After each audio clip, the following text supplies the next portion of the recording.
প্রতিদিনের মতন আজও একটা নতুন ভিডিও নিয়ে চলে এসেছি। ঘড়িতে বাজে এখন টাইম 11টা।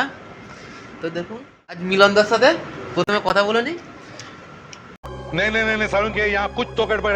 সেদিনই প্রতিনিয়ত মিলনদা মুড়ি নিয়ে আসে, তো আজ মিলনদাকে মিলনদার বউ ভালোবেসে পরোটা আর ঘুগনি করে দিয়েছে। দেখাই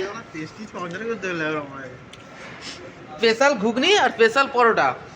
তো এর পিছনের রহস্যটা আমি মিলনদার কাছ থেকে জানতে চাইছি। মিলনদা, আজ তুমি হঠাৎ পরোটা আর ঘুগনি কেন নিয়ে এলে? তুমি তো প্রতিদিনই মুড়ি নিয়ে আসো। আজকে খেলা হয়েছে টি20। সাইড থেকে শুভদা বলছে, আমাদের সিনিয়র সুপারভাইজার বলছে আজকে মাঠে খেলা হয়েছে। শাবাশ বেটা।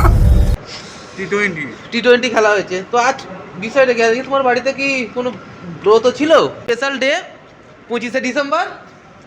তো কেক তো খেয়েছিস সকালবেলা মিলনদা, তার সাথে সাথে পার্সেলে দিয়েছে পরোটা আর ঘুগনি।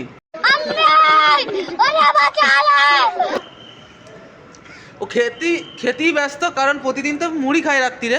তো আজ ভালোবেসে পরোটার ঘুগনি দিয়েছে, ও খেতেই ব্যস্ত। আর এখানে সুভদার বিষয়ে নতুন কিছু বলার নেই। সুভদা তো প্রতিদিনই মুড়ি আনে, পেটের সমস্যা ও বলেছি, ঠিক আছে, কেননা মুড়ি খায়, মুড়ি খেতে ভালোবাসে। আর সুভদার বাড়িটা অনেকটা দূর, প্রায় 30 কিলোমিটার দূর থেকে আসে। তো বিকাল 5টায় বাড়ি থেকে বেরিয়ে পড়ে, যার ফলে ও রুটি কমপ্লিট করে উঠতে পারে না বৌদি, যার জন্য মুড়ি খাই। আমাকে পার্সোনালি বলেছে, চাপ দিয়েছিল ক্যান্টিনে বড় দিন বলে। তো দেখুন এখানে মিলনদা, তুমি আজকে পরোটা খাচ্ছ, কেমন লাগছে তোমার? হ্যাঁ, গ্যাস ফ্যাস হবে না তো? এই দেখো ভিউ আজকে 2 লাখ চলে যাবে। এইচপি হবে না, ইন্ডিয়ান অয়েল হবে। রাশিয়ান চাই, রাশিয়ান। মিলনদা খেতেই ব্যস্ত, কারণ পুরো মনোযোগ দিয়ে খাচ্ছে। এই পরোটা আর ঘুগনির মধ্যে বৌদির অজস্র ভালোবাসা আছে। সে চলো মিলনদা কালকে আবার নতুন একটা ব্লগ নিয়ে আপনাদের সামনে আসছি।